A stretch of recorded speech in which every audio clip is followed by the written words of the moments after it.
drones, for today's video, samahan nyo akong libutin yung bakuran ng ating pinapagawang bahay.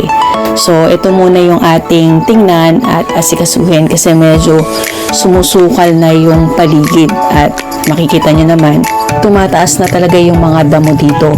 So, medyo masukal kaya hindi rin natin matanggal yung mga kahoy or ano pa mang bagay na nandyan sa paligid na yan ng mga damo-damo na yan. So, syempre, hindi naman natin kayang bunutin or alisin ang lahat ng mga damo na yan.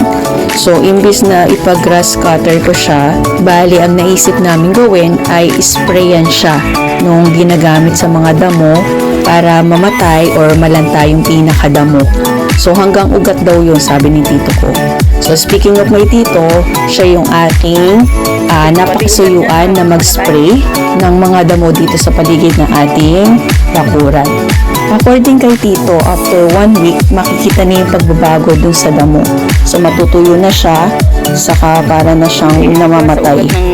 Base sa kanya, kapag isprayan daw yan is sagad na siya hanggang ugat. So, titingnan natin.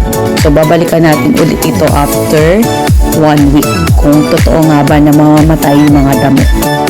Tara, samahan niyo na muna kami mag-spray ng damo sa ating bakuran.